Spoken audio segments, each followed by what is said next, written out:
Bonjour, merci de votre présence à cette conférence de presse visant à présenter la proposition de résolution invitant le gouvernement à accorder l'asile politique à Julian Assange et à faciliter l'accès au statut de réfugié pour les lanceurs d'alerte. Merci de votre présence malgré une actualité extrêmement chargée qui fait que ce sujet de Julian Assange n'est peut-être pas la priorité pour toute la presse ce matin.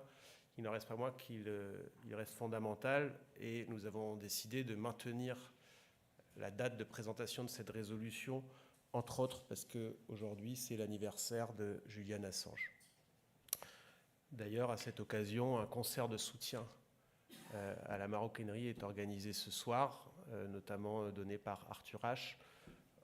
Concert organisé par le comité de soutien à Julian Assange, que je tiens à remercier pour ses initiatives multiples et pour avoir à nouveau impulsé la proposition de cette résolution.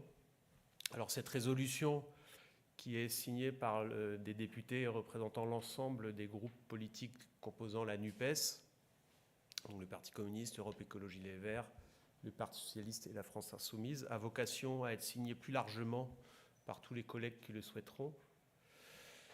Et elle s'inscrit dans la continuité de la proposition de résolution de 2022 qui avait été mise en débat à l'Assemblée nationale, mais qui n'avait pas été adoptée. Cette nouvelle proposition de résolution reprend globalement les termes de l'ancienne, mais vient est complétée par les nouveaux éléments de l'actualité autour de Julian Assange. J'excuse les collègues qui devaient être présents avec moi à cette conférence de presse, qui ont été retenus pour la plupart en circonscription, pour des raisons évidentes que vous comprenez tous, mais ils n'en sont pas moins soutiens de cette initiative. Pourquoi doit-on encore justifier de la proposition d'accorder l'asile à Julian Assange? Ça devrait être automatique, finalement. On connaît tous la situation de Julian Assange. Elle a été maintes fois mise en avant et commentée, et pourtant il ne se passe toujours rien. Et donc il faut continuer. Depuis des années, nous demandons que soit accordé l'asile politique à Julian Assange. Il est pourchassé depuis 2010 par les États-Unis. Il fait face à un calvaire organisé. Il fait face avec le courage et la dignité qui manquent à ses bourreaux.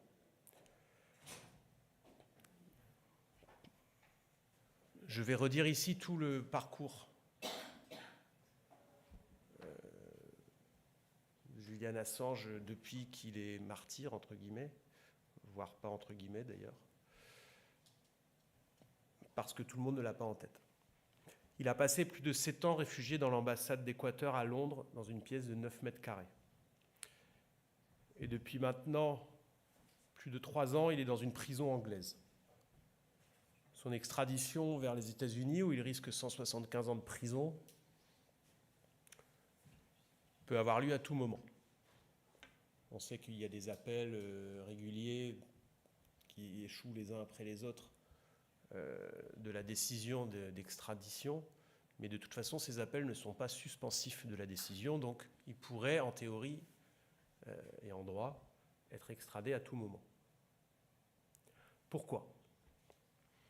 Alors, cette privation de liberté qui met en danger la vie de Julian Assange, dont tous ceux qui le connaissent nous disent qu'il est en état de faiblesse psychique et physique extrême. D'abord, elle s'est doublée d'une campagne méthodique de destruction de son image. Comment justifier qu'un homme qui a agi au nom de certaines des libertés les plus fondamentales qui caractérisent en théorie nos sociétés, et notamment la liberté d'informer, comment justifier qu'il ait un tel traitement ? Il faut donc en faire un monstre. Donc il a été accusé de délits sexuels, notamment, qui se sont soldés par un abandon des poursuites, puisque visiblement, il n'y avait rien à poursuivre. On a ensuite dit qu'il était un agent russe. En fait, il n'avait fait que rendre public des informations sur... alors qu'il a rendu public des informations sur la surveillance massive des citoyens russes par les services russes. Mais il a eu l'outrecuidance en parallèle de révéler que pendant les primaires de la première campagne entre Hillary Clinton et Bernie Sanders, il semblerait que l'équipe d'Hillary Clinton ait un peu faussé les résultats. C'est tout ce qu'il a dit. Il n'a rien dit d'autre. On en a donc déduit qu'il était un Trumpiste et donc qu'il était pro-russe. Etc., etc., etc. En fait, ces calomnies qui ont été un temps trop souvent relayées par certains journaux, avaient pour seul but de nier qu'Assange est avant tout un authentique combattant de la liberté. Je reprends cette expression à dessein parce qu'elle est présente dans notre Constitution. Moi, je n'aurais pas forcément exactement les mêmes mots, mais il est très important de rattacher le combat de Julian Assange au point d'appui que constitue dans notre Constitution la défense des combattants de la liberté. Et donc, il doit se voir accorder le droit d'asile, comme le prévoit l'article 53.1 de notre Constitution. Son seul crime est d'avoir fait œuvre de vérité, de journalisme, sur des sujets graves qui concernent toute l'humanité. Je ne vais pas rappeler les centaines et les centaines, voire les milliers d'informations. Il y a des personnes plus compétentes que moi dans cette salle pour le faire, que Assange a révélé, mais moi j'en retiendrai deux. La première, c'est il a achevé de ruiner le récit, de déconstruire, de démontrer le caractère totalement mensonger du récit entourant la guerre en Irak. Alors on n'a pas attendu Julian Assange pour savoir que l'administration américaine avait menti pour aller en Irak. En revanche, c'est grâce à Julian Assange qu'on a vu l'étendue des crimes de guerre, notamment, perpétrés dans cette guerre. Ce n'est pas un détail parce que cette guerre a fait partie des tournants qui ont beaucoup fracturé l'ordre international, le système multilatéral, avec toutes ses insuffisances, il avait le mérite d'exister.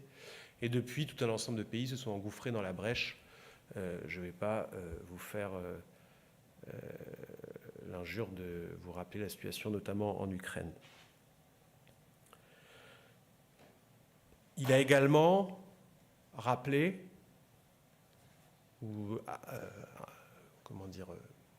on a appris plutôt grâce à lui, il n'a pas fait que rappeler, que les États-Unis, via leur agence de surveillance diverses, et notamment la National Security Agency, ont espionné les chefs d'État ou des ministres ou des patrons de grandes entreprises stratégiques, etc., de pays dits alliés.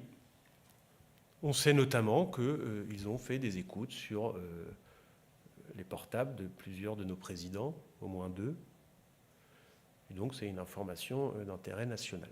C'est d'ailleurs pour cela que nous insistons, nous, pour que la France lui donne l'asile, c'est parce que son combat est universel, mais il a aussi un caractère d'intérêt national, puisqu'il a révélé que nos principaux alliés, ou en tout cas en théorie, écoutaient nos plus hauts dirigeants, ce qui pose un problème. Plus hauts dirigeants qui n'ont pas jugé utile, eux, de donner suite aux demandes diverses de Julian Assange que la France lui accorde l'asile. Demande exprimée, je voudrais le dire, notamment je pense à la lettre qu'il avait adressée à Hollande et à Macron, me semble-t-il. Demande exprimée avec un amour pour notre pays qui n'est pas fin, je crois, et qui aurait dû quand même amener à minima à réfléchir un peu à sa demande et non pas à la balayer d'un revers de main, comme l'avait fait par exemple le président Hollande à l'époque en disant « il n'y a aucun caractère d'urgence ». Finalement, la situation de Julian Assange n'est pas en insécurité. Il était juste enfermé dans une pièce de 9 mètres carrés à l'époque, mais il n'y avait pas d'urgence. Alors nous disons que s'il y a urgence, nous disons qu'il y a urgence à être cohérent avec nos principes. On ne peut pas clamer en permanence qu'on défend les droits humains dans le monde sans tenir compte de la situation de Julian Assange. Julian Assange est une bonne personne. Julian Assange fait œuvre d'utilité publique. Il est soutenu par des centaines de journalistes ou d'ONG. Il est soutenu par le rapporteur spécial de l'ONU sur la torture, par des millions de citoyens anonymes. Il a été nommé 9 fois de suite au prix Nobel de la paix.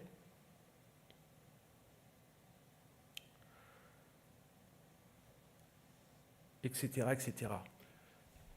Éric Dupond-Moretti, à l'époque, avant qu'il soit ministre de la Justice, lorsqu'il était avocat, et entre autres un des avocats de Julian Assange, avait lui-même rappelé que Julian Assange a directement servi les intérêts de notre pays en dévoilant la mise sur écoute par les services états-uniens de plusieurs grands diplomates et hauts dirigeants français.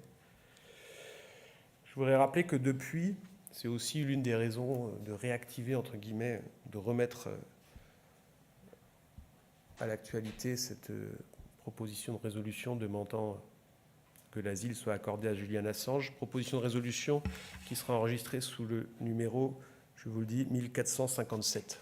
Quand vous voudrez la chercher, elle est en train d'être mise en ligne par les services de l'Assemblée nationale, mais elle reprend pour l'essentiel, comme je l'ai déjà dit, la résolution de 2022.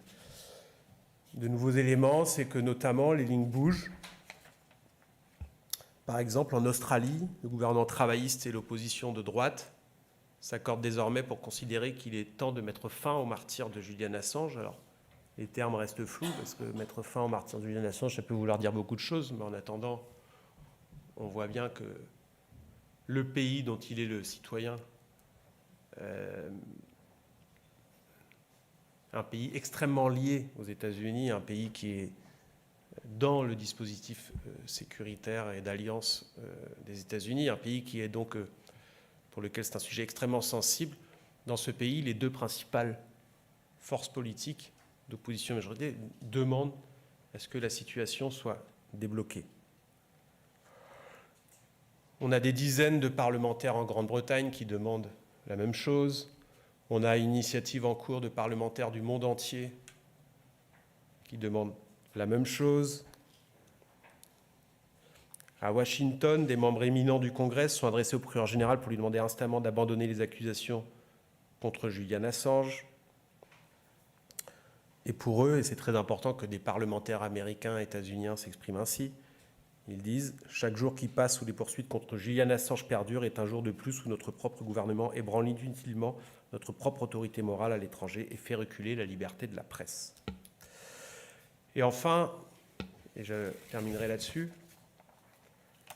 je voudrais rappeler le décès récemment de Daniel Ellsberg, qui a été le journaliste qui avait lancé les Pentagon Papers dans les années 70, et que le monde entier a salué comme un héros, pour son courage, pour sa démonstration de l'intérêt d'avoir une presse libre, etc., etc.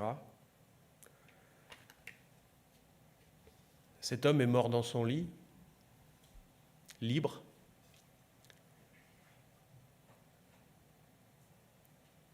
De quoi nos sociétés qui prétendent incarner les droits de l'homme dans le monde auraient l'air si Julian Assange mourait dans d'autres conditions.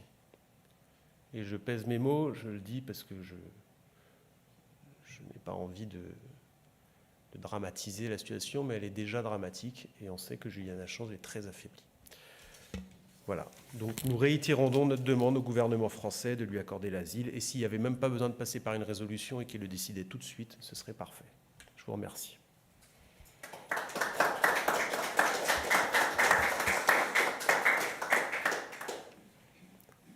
ne sais pas s'il y a des questions.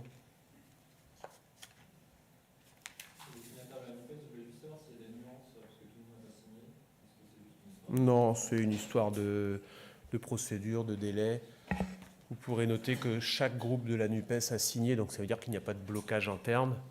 Après, je ne vous fais pas un dessin sur la densité de l'actualité politique, etc. Et tout le monde n'a pas les mêmes procédures.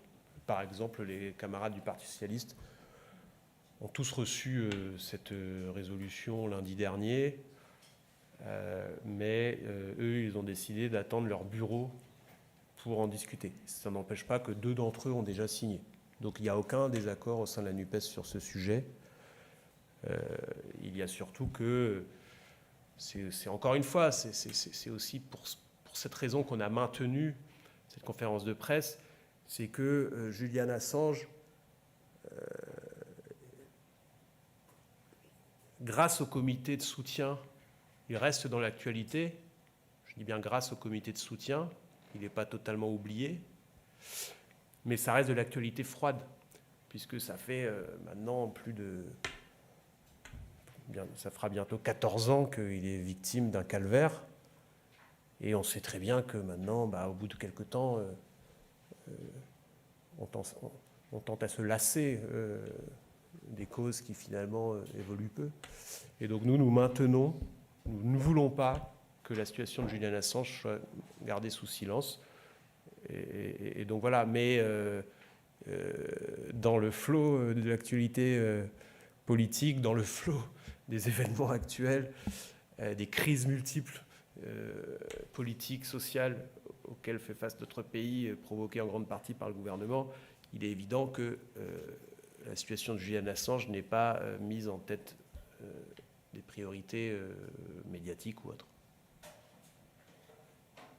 Mais il n'y a pas de problème au sein de la NUPES sur ce sujet. Oui. J'ai juste une question par rapport au terme de la résolution qui demande le statut de réfugié pour les lanceurs d'alerte étrangers. Et en fait, au sein du comité de soutien, nous nous avertions à parler de journalistes en parlant d'Assange par rapport à son travail, à l'outil qu'il a mis en place, cette plateforme Wikileaks qui permet d'anonymer les sources, et après tout le travail d'investigation qui est fait aussi par le commissaire en publié. Donc c'est vrai que j'avais une interrogation par rapport à ce terme, et pas journaliste. Parce que, d'abord, on a souhaité s'inscrire dans la continuité de la proposition de résolution préexistante, qui avait fait l'objet d'un échange, d'une discussion, y compris, je crois, avec Stella Assange, donc c'était pas à nous d'en décider. Mais surtout, il y a un intérêt juridique. C'est-à-dire que un lanceur d'alerte n'est pas nécessairement un journaliste, n'est pas nécessairement un militant politique, n'est pas nécessairement un militant associatif, ce peut être un citoyen lambda, mais tous peuvent être à un moment donné un lanceur d'alerte. Et Julian Assange n'est pas simplement, entre guillemets, un journaliste, il est au-delà un lanceur d'alerte. Nous visons, en fait, l'idée c'est d'essayer de faire comprendre que même s'il n'avait pas été journaliste, il a fait œuvre d'intérêt général pour notre pays en révélant toutes ces informations, et c'est pour essayer d'élargir l'angle de ces soutiens possibles. Après, oui, on aurait pu en effet l'identifier comme journaliste, parce que c'est avant tout un grand journaliste. Mais voilà, le choix qui a été fait, c'est de s'inscrire dans la continuité de la résolution préexistante. Juste parce qu'on est, je comprends très bien, mais c'est vrai que Wikileaks est une plateforme de journalisme d'intérêt public, d'information d'intérêt public. Et du coup, ce terme remet aussi en perspective ce que devrait être le journalisme. Tout à fait. Oui, le journalisme engagé, c'est toujours, finalement, finit toujours, un journaliste engagé finit toujours par être un lanceur d'alerte, d'une manière ou d'une autre. Mais, entre guillemets, on ne voulait pas l'enfermer dans cette identité-là, parce qu'il en a finalement d'autres. Bon, après, on pourrait débattre, par exemple, pendant la conférence de soutien à Julian Assange il y a quelques semaines, il y avait eu un échange autour de la question de... Lui, au début, il avait parlé de Wikileaks comme une agence de renseignement du peuple. Certaines personnes étaient un peu choquées par ce terme. Moi, j'avais dit qu'il ne me choquait pas, parce que je considérais que, justement, l'activité des renseignements devait être beaucoup moins opaque, et que le peuple, au sens de souverain, devait avoir beaucoup plus d'informations à ce sujet. Sans polémiquer, on n'aurait pas su, sans Julian Assange, que par exemple un certain nombre de nos dirigeants, qui sont devenus par la suite chefs d'État, s'étaient précipités à l'ambassade des États-Unis au tournant de la guerre en Irak pour expliquer que si eux avaient été au pouvoir, la France aurait été plus compréhensive de l'opération des États-Unis en Irak que M. Chirac et M. Villepin. C'est une information d'intérêt général qu'on n'aurait pas eu sans Assange. Voilà. Donc moi, je n'ai pas de problème avec la notion d'agence de renseignement du peuple, journaliste, lanceur d'alerte. Julian Assange, il est tout ça. Je pense que ça apparaît dans le texte assez clairement. On le rappelle très bien son identité de journaliste, qu'il est le journaliste le plus primé du XXIe siècle, notamment. Est-ce qu'on a l'espoir que des députés au-delà de la NUPES rejoignent l'initiative en cours de route? C'est un travail à faire. Alors, comme cette initiative, on n'a pas voulu attendre justement qu'elle soit totalement transpartisane pour la lancer. Donc, on a fait le choix à ce stade de se contenter, entre guillemets, du fait qu'il est signataire de toute la NUPES. Sans vouloir trop rentrer dans la boutique interne au Parlement, je ne sais pas si les conditions sont réunies comme en 2022. Il faut bien comprendre qu'en 2022, la personne qui a fait la passerelle avec notamment les députés En Marche à l'époque, désormais Renaissance, c'était Cédric Villani, qui était un ancien membre de leur groupe, qui était sorti, mais qui gardait quand même des relations, etc. etc. Ça s'était fait aussi dans le cadre d'une niche parlementaire. Et ça s'était fait enfin sur la base voilà, d'accords. Donc nous, on va essayer de recommencer. Mais je ne garantis pas, je ne peux pas m'engager là formellement sur le fait que les députés Renaissance vont la signer. Peut-être certains d'entre eux, et nous allons continuer à les démarcher en ce sens.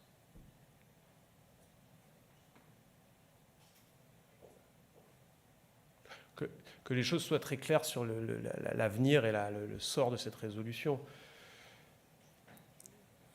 Pour ceux qui connaissent mal, ou notamment à l'étranger, le fonctionnement du Parlement français, tant que la présidence de l'Assemblée nationale, c'est-à-dire la majorité relative ou la minorité présidentielle, comme on voudra, ne décide pas de la mettre à l'ordre du jour, nous n'avons aucun pouvoir, nous, pour la mettre à l'ordre du jour, donc qu'elle soit votée, sauf à la mettre dans une niche parlementaire, mais ça nous renvoie à un calendrier déjà très éloigné, qui est au plus tôt à la fin de l'année.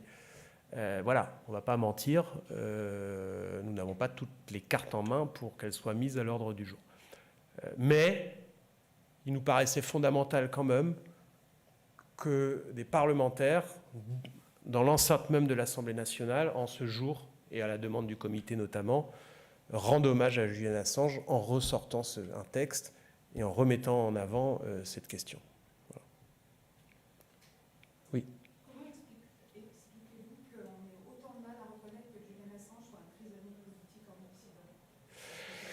Ah.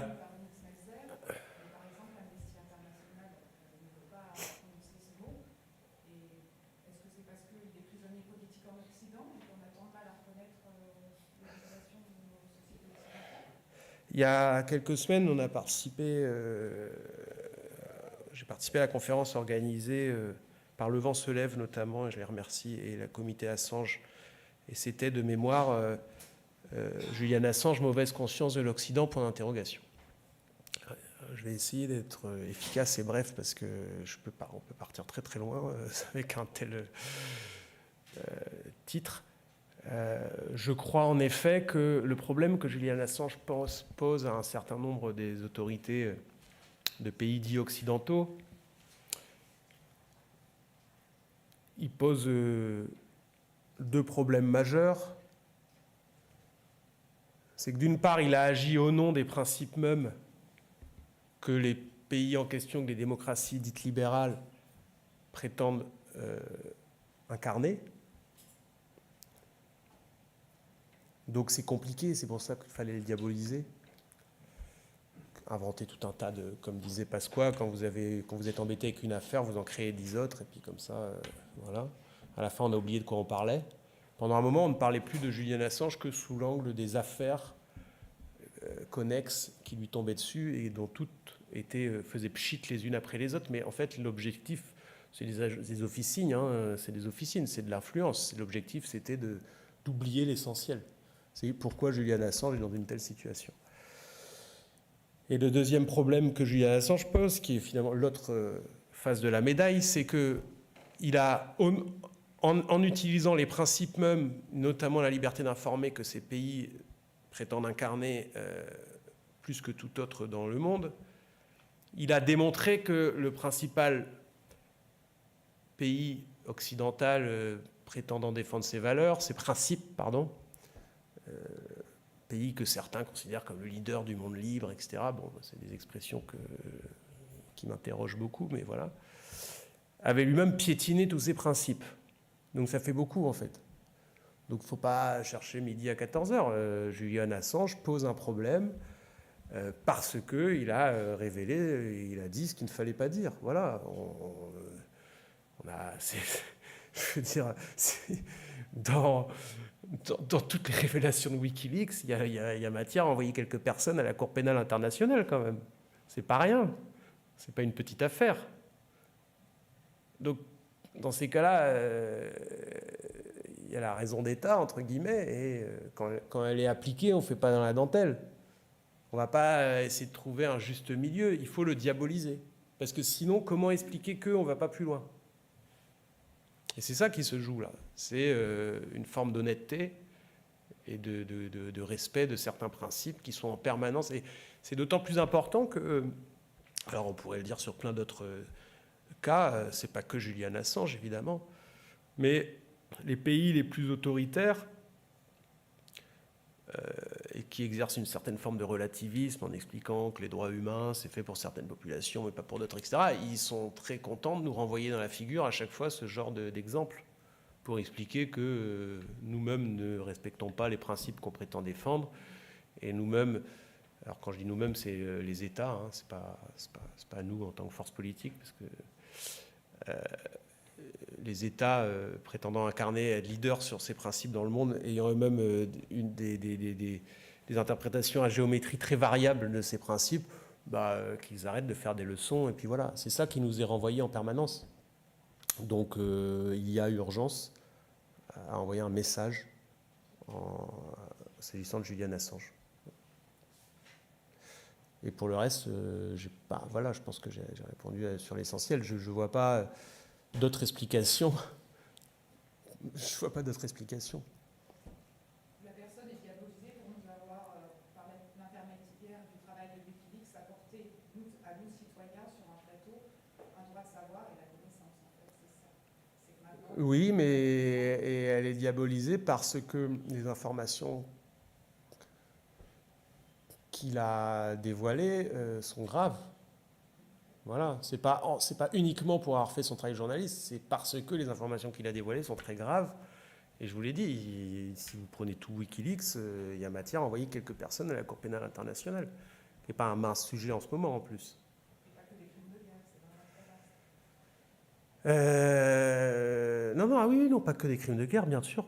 Je voudrais juste, par exemple, on sait très bien que l'ONU a été abusée sur la guerre en Irak, y compris a posteriori. Il y a eu un échange très récent qui est passé relativement inaperçu entre Darius Rochebin qui interviewait John Kerry, qui à l'époque était candidat à la présidence des États-Unis. John Kerry a soutenu la guerre en Irak. Alors après, il a essayé de se retirer un peu de cette mauvaise passe, mais son argument l'autre jour pour expliquer qu'il ne fallait pas envoyer George Bush à la Cour pénale internationale pour envoyer un message que la Cour pénale internationale, c'est pas fait que pour les Africains ou les Russes ou d'autres. Et moi, je n'ai aucun problème. Je pense que M. Poutine doit aller à la Cour pénale internationale. Le sujet n'est pas là. Le sujet, c'est que d'autres auraient dû aussi y aller et n'ont jamais été inquiétés. Et qu'est-ce qu'il a répondu, M. Kerry ? Il a dit « Mais à l'époque où on a fait cette guerre, on pensait vraiment qu'il y avait des armes de destruction massive, etc. en Irak. » Tout le monde sait que c'était fabriqué et tout le monde le sait en grande partie grâce à Julian Assange. Donc, voilà pourquoi Julian Assange risque 175 ans de prison aux États-Unis au terme d'un procès qui serait non contradictoire. Je rappelle que si Julian Assange est extradé aux États-Unis, son procès ne lui permettra pas de s'expliquer, d'argumenter. Ce sera juste oui ou non. Ce serait une cour spéciale qui lui poserait des questions, il pourrait y répondre par oui ou par non. Bon, c'est plié d'avance. Vu le silence assourdissant qui entoure évidemment l'affaire Julian Assange, qu'on a comparé à l'affaire Dreyfus, et où, vu la diabolisation sur lui quand on connaît un petit peu, Que pensez-vous de la démarche de le faire citoyen d'honneur de certaines villes? Par exemple, Planète Paix, qui est le journal du mouvement de la paix, qui est dans le comité en soutien à celui de Julian Assange, appelle ces comités à demander à chaque maire de demander à ce que Julian Assange soit citoyen d'honneur de sa ville, comme par exemple à Festin. Eh ben, moi, j'y suis tout à fait favorable, à ceci près que, à titre personnel, je me garderai bien de la comparaison entre l'affaire Assange et l'affaire Dreyfus, pour plein de raisons. Bon, évidemment, dans tous les cas, on a affaire à une injustice, à une affaire d'État, mais pour moi, la comparaison ne va pas au-delà. Il n'en reste pas moins que je pense qu'il serait en effet un excellent signal envoyé à Julian Assange qu'un certain nombre de villes, notamment la capitale de la France, le fassent citoyen d'honneur. Ce n'est pas de notre ressort, c'est du ressort des villes. Je connais assez bien le processus de décision à la ville de Paris sur ces sujets. Il faut notamment qu'il y ait consensus au Conseil de Paris pour faire citoyen d'honneur. Donc voilà, mais en effet, ce serait un très beau signal. Oui. Qu'est-ce que nous dit la situation de Julian Assange sur la santé du journalisme, des médias actuellement? Écoutez, bon, là, il y a beaucoup de choses dans votre question, parce que, de mon point de vue, les médias vont pas très bien. Mais c'est pas uniquement pour des raisons d'État, c'est pas uniquement... Tous les médias n'ont pas systématiquement les services de renseignement sur le dos. Là, on a affaire à un cas très particulier et très limite, où l'application de la raison d'État définie à un moment T par le pouvoir en place s'applique avec la plus grande rigueur, la plus grande brutalité, le plus grand cynisme, et en contradiction totale des principes qu'on prétend défendre. D'une manière plus générale, c'est pas ça qui menace la presse actuelle. La presse actuelle, elle est menacée, à mon avis, davantage par une dérive marchande déjà.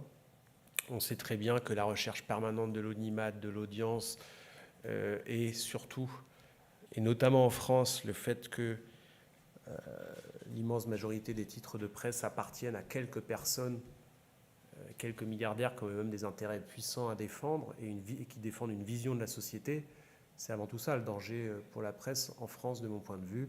On le voit en ce moment avec l'affaire du JDD. Pour le dire très clairement, pour moi,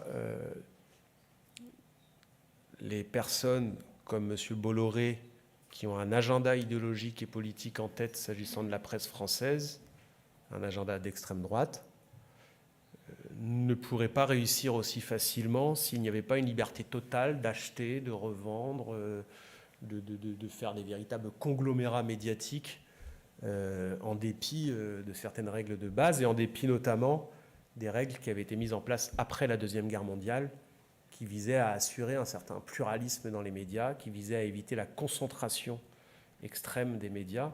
C'est avant tout ça, à mon avis, le problème de la presse actuelle. Alors, la presse, il faudrait évidemment... on va dire que je globalise, mais bon, là, ce n'est pas le cadre pour entrer dans une analyse plus fine. Mais voilà.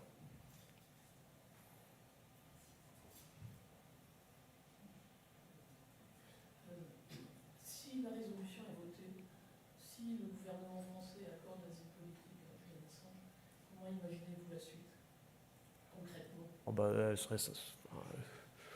si tout ça est réuni, j'ai envie de vous dire que la suite, c'est pas le plus compliqué. Hein. Non, plus sérieusement,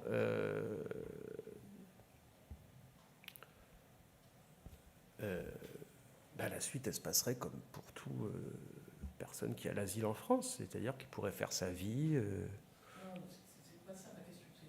C'est quelle serait la démarche du gouvernement français vis-à-vis du gouvernement britannique pour faire sortir Julian Assange de prison et le conduire en France? Ah bah, il y aurait la démarche classique voilà, c'est soit le gouvernement... Il y a deux solutions, en fait. Soit... Parce que, bon, ça m'ennuie de rentrer un peu dans ces détails qui donnent l'impression que Julian Assange est un objet... mais de fait, il est chosifié. Hein. On ne l'entend plus. Voilà, donc il n'est plus libre de ses mouvements. Soit... certaines personnes prennent la balle au bond et considèrent que finalement ça les arrange. Et tout le monde agit en bonne intelligence, et Julian Assange vient en France. Je dis ça pourquoi? Parce qu'à l'heure actuelle, ce qui embête beaucoup le gouvernement des États-Unis, c'est qu'ils sont en train de faire de Julian Assange un martyr. Et c'est que là, ils sont coincés maintenant. S'il est extradé aux États-Unis, ils le condamnent et ils finissent de démontrer aux yeux de la planète entière qu'ils ne sont pas le leader du monde libre. Entre guillemets, hein, c'est pas mes mots à moi, mais voilà, je me place dans leur discours à eux. Soit ils se retrouvent à devoir finalement le gracier, le libérer, mais il y a des puissants... les services américains ne le voudront pas. Ils ne le voudront pas. Julian Assange les a humiliés. Bon, cela dit, on n'en est pas là. Je pense qu'avant, il faut que le gouvernement français ait beaucoup de courage pour se lancer dans cette initiative, et qu'on aura bien le temps de penser à comment ça se passera si le gouvernement français lui accorde l'asile, puisque voilà, pour l'instant, on n'y est pas. Et j'aimerais beaucoup qu'on y soit très vite. Y aurait-il des conséquences géopolitiques dans le fait de pouvoir accueillir Assange sur le territoire français? J'ai pas envie de rentrer dans ces considérations. D'abord, je ne suis pas si certain que ça. Je pense que les choses peuvent se faire de manière apaisée. Et puis, si on commence à rentrer dans les divers scénarios, c'est le plus sûr moyen que rien ne se fasse.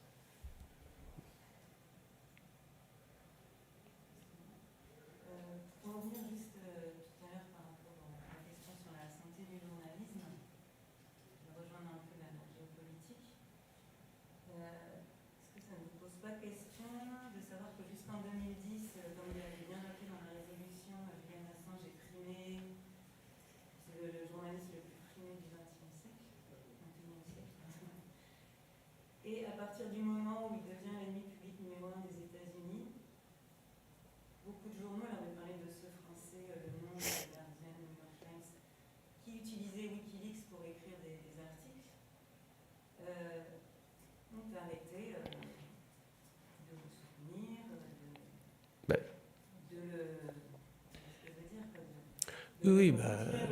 si la question c'est est-ce que les États-Unis sont un pays puissant ayant un certain nombre de pratiques diverses et variées, ils ne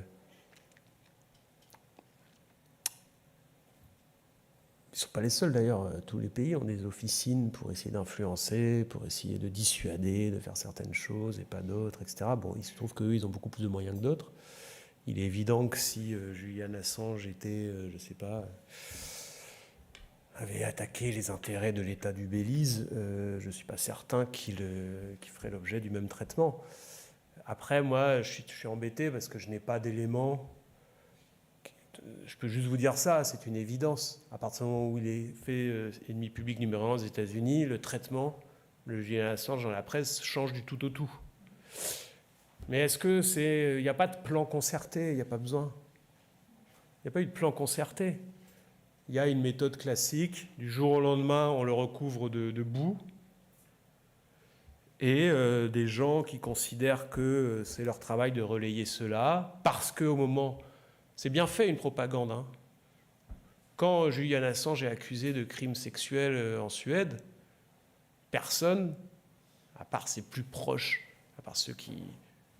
Personne n'est en capacité de dire à 100%, mais c'est faux, c'est un mensonge, c'est de la pure propagande, c'est une manière de détourner l'attention, c'est pour le salir, c'est pour salir son combat. Moi, voilà, en 2010, je sais pas. Donc, on a comme premier réflexe de se dire, bon, évidemment, ça doit encore être un coup monté, etc. Mais le problème, c'est que c'est démontré plusieurs années après. Donc la presse se saisit de cela, Le Monde, etc., se saisissent de cela en traitant et au fil de l'eau, on va traiter de Assange uniquement sous l'angle des affaires qui lui sont mises sur le dos. Il n'y a même pas besoin qu'il y ait un plan concerté, c'est parce que ça fonctionne comme ça. Il faut avoir une solide conception de son métier et une solide croyance dans l'intérêt, dans le fait que Julian Assange a défendu l'intérêt général pour ne pas céder face à cela. Ça faisait la une de tous les journaux et vous savez comment ça se passe. C'est l'un des problèmes. Vous parliez de qu'est-ce que nous dit l'affaire Assange sur la presse. Elle nous rappelle entre autres que quand un titre est mis en avant, tout le monde le reprend plutôt que d'essayer de se démarquer, de traiter sous un autre angle. Tout le monde va le reprendre en se disant « Ah, c'est la question du jour, il ne faut pas rater ». Donc à la fin, on a une homogénéisation finalement du traitement médiatique dans les grands journaux, généralistes. C'est connu.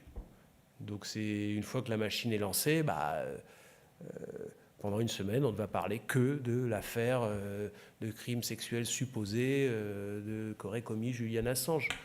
Puis après, on va parler d'autres. Après, on va parler des liens supposés de Julian Assange avec la Russie, alors qu'il n'en avait aucun. Mais ça va être la petite musique qui va être entendue pendant plusieurs semaines. Et puis après, on passera à autre chose. Et puis voilà. Ce qui est certain, c'est que ce qui a peut-être fait le plus mal à la cause de Julian Assange, et ce n'est pas par hasard qu'ils ont orienté un certain nombre de journalistes sur ce chemin, c'est les accusations d'être un agent russe. Totalement absurde. Et un certain nombre de journalistes, de journaux en tout cas, dits de centre-gauche en France, ont du jour au lendemain cessé de le soutenir. Alors que qu'est-ce qu'il avait fait? Il avait uniquement montré que les équipes de Clinton avaient truqué la primaire, en tout cas étaient soupçonnables d'avoir truqué la primaire contre Sanders. Bon, on en déduit donc que c'est un agent trumpiste et donc un agent de Moscou. Et voilà, donc c'est aussi pour ça qu'à partir de 2010, son sort a changé, le traitement médiatique de Julian Assange a changé, c'est que régulièrement, des gens dont c'est le métier de faire cela, voilà, des services, disons-le clairement, distillaient comme ça des petites infos qu'on ne pouvait jamais vérifier, mais après, ça saturait le débat autour de Julian Assange, pour ne jamais en revenir à l'essentiel. Je reviens sur ce que je disais, c'est la méthode Charles Pasqua, voilà, il le disait, quand vous êtes emmerdé par une affaire, vous en créez une autre, puis c'est sans fin en fait. Et les services des États-Unis sont très forts pour faire ça, c'est pas un scoop.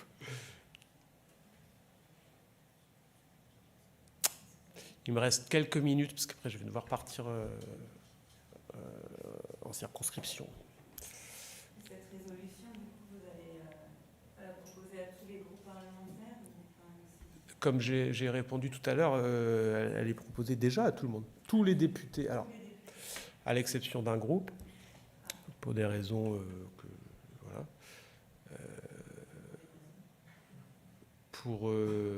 parce que je considère qu'il n'incarne pas les principes justement qu'Assange défend. Tous les députés, sinon, ont reçu la proposition de signer ce texte.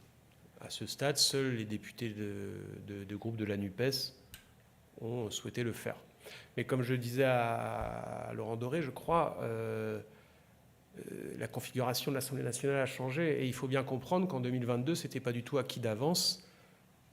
D'abord, si vous regardez la liste des signataires en 2022, elle n'était pas très très fournie non plus, hein. Mais il y avait un panachage sur la plupart des groupes de l'Assemblée nationale, mais en termes de nombre, voilà. Et d'ailleurs, le groupe En Marche lui-même était très très embêté. À la fois, ils convenaient tous qu'il y avait un problème, qu'on ne pouvait pas laisser Julian Assange dans la situation, mais à la fin, ils ne voulaient surtout pas voter ce texte pour ne pas se mettre en porte-à-faux avec l'exécutif.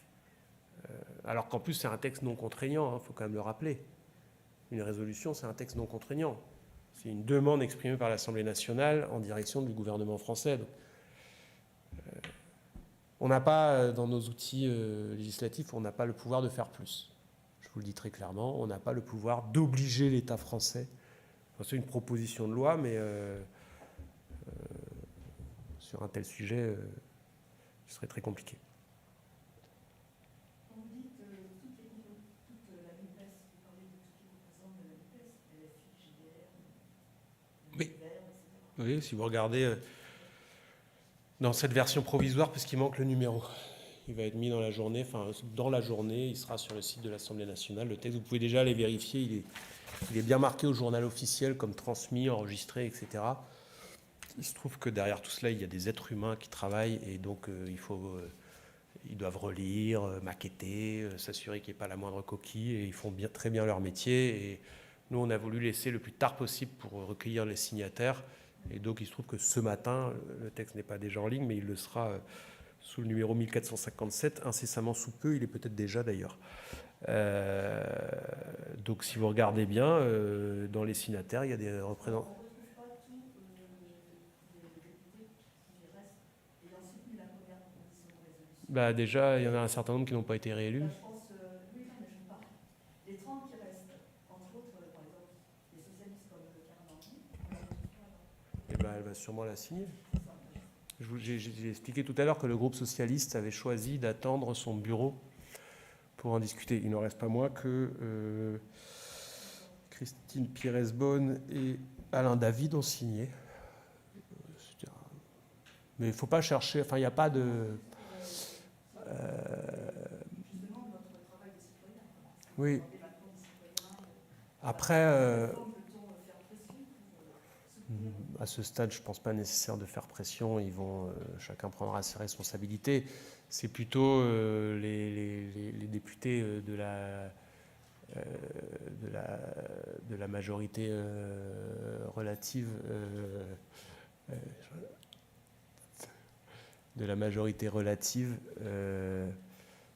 qui doivent être questionnés parce que le texte était passé en partie. Enfin, ils avaient accepté de discuter ce texte, etc. Puis là, ils répondent pas.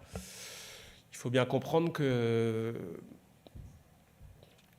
je dévoile aucun secret puisqu'il l'a dit pendant la conférence. Donc en 2022, ça ne s'est pas passé exactement comme ils avaient voulu que ça se passe. C'est-à-dire qu'au départ, ils avaient accepté de débattre de ce texte si ça n'allait pas jusqu'au vote. Non, mais Cédric Villani l'a dit en conférence publiquement, donc j'ai aucun problème à le redire. Donc, ils avaient accepté de débattre de ce texte si ça n'allait pas jusqu'au vote parce qu'ils étaient embêtés à voter contre. Et encore une fois, comme je vous disais tout à l'heure, Julian Assange, c'est la mauvaise conscience de beaucoup de gens finalement. On passe notre temps à défendre la liberté de la presse en Iran, en Russie, à juste titre. Et là, un gros gravillon à la chaussure. Et il se trouve que ce cas de figure ne s'était jamais présenté. Et quand les prises de parole préliminaires sur la proposition de résolution se sont terminées, les huissiers de l'Assemblée nationale ont informé M. Villani, qui était le principal porteur de cette résolution, que en fait, le règlement n'autorisait pas à retirer une résolution, contrairement à un projet de loi, on peut le faire. Le règlement n'autorisait pas à retirer une résolution entre la fin des discours à la tribune et le vote. Et donc, elle a été votée. Et donc, on a pu voir qui votait pour, qui votait contre. Et c'était... Voilà. Donc,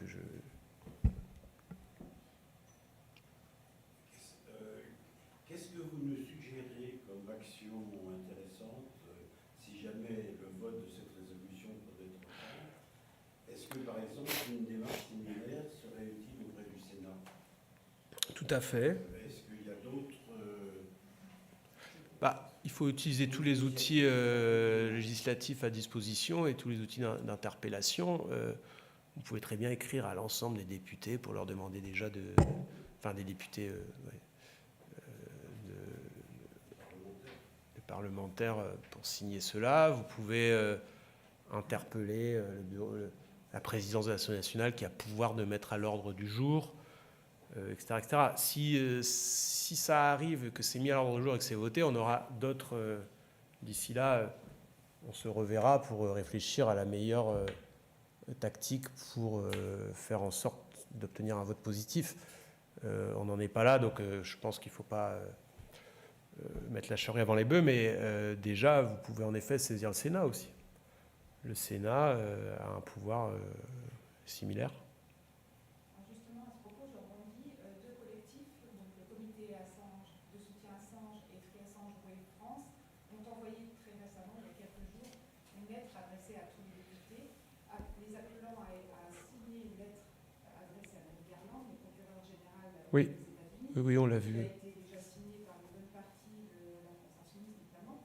Est-ce qu'il y aurait justement moyen de porter cette lettre, comme vous dites, à la présidente de l'Assemblée nationale, par exemple, pour qu'elle soit à l'ordre du jour? Et y aurait-il moyen qu'elle apparaisse sur le site de l'Assemblée afin de suivre un petit peu les signataires de cet appel? Bah, si ça ne tenait qu'à moi, je vous dirais oui. Là, à ce stade, je ne peux pas vous donner les garanties que ce serait fait, mais on peut la saisir, en effet. Nous, des discussions qu'on a à ce stade, je ne veux pas m'engager formellement, mais Rodrigo, je pense qu'on a les mêmes informations. L'idée pour nous, c'était que cette lettre soit signée par le groupe France Insoumise, dans son ensemble, donc 75 députés. Mais évidemment, on peut également, en effet, en appeler à la présidente de l'Assemblée nationale pour essayer de mettre davantage en avant cette initiative très importante qui est quand même qui va regrouper des parlementaires du monde entier. Oui. D'écrire à Merrick Garland, et d'ailleurs Assange Defense recense tous ceux qui ont... Oui, oui.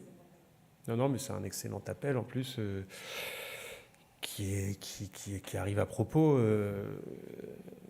Après, il faut bien comprendre les spécificités du Parlement français qui n'est pas le plus...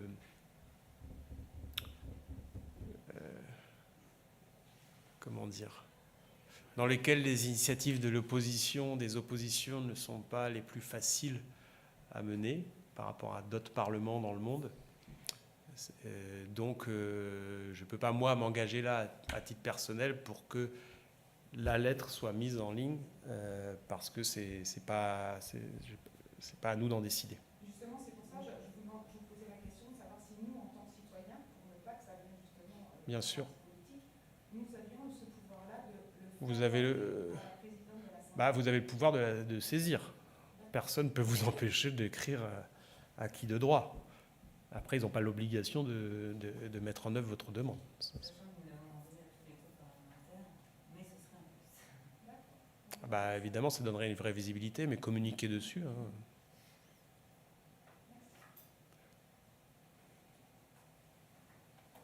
Comment vous aviez le travail des citoyens par rapport à votre là, dans le changement de ce que vous avez fait, de groupes parlementaires, et de ce que les deux comités de soutien ont fait au gouvernement? On adresse une lettre à tous les députés.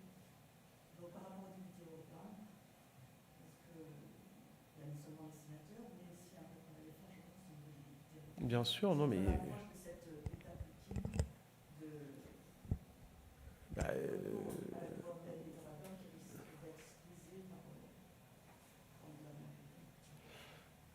il faut évidemment saisir toutes les institutions qui doivent être saisies, et le Parlement européen en fait partie.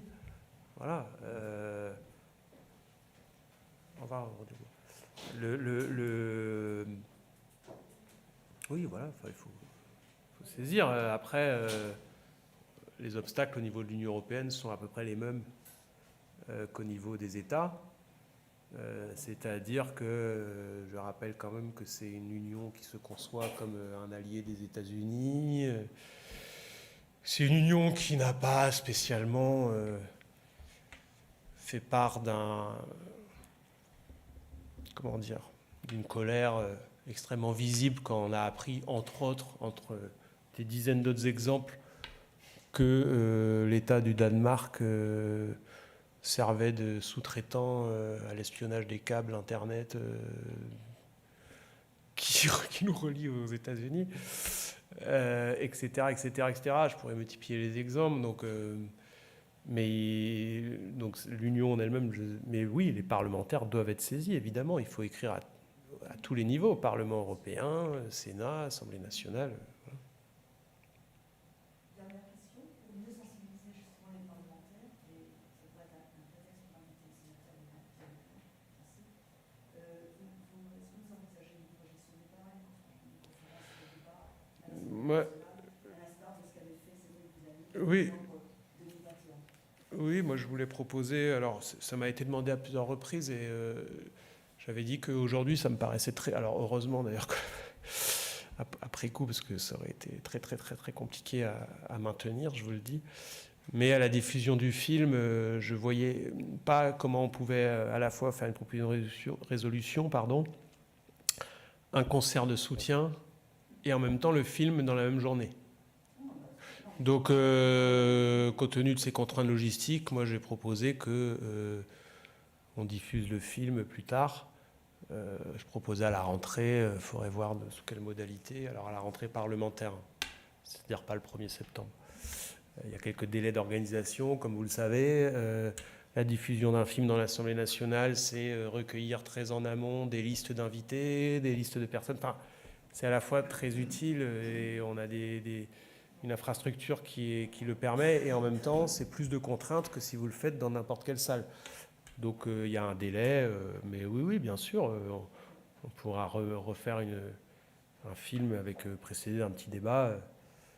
D'ailleurs, ça permettra de remettre sur la table, entre guillemets, la résolution quelques mois après son dépôt. Moi, je suis à disposition pour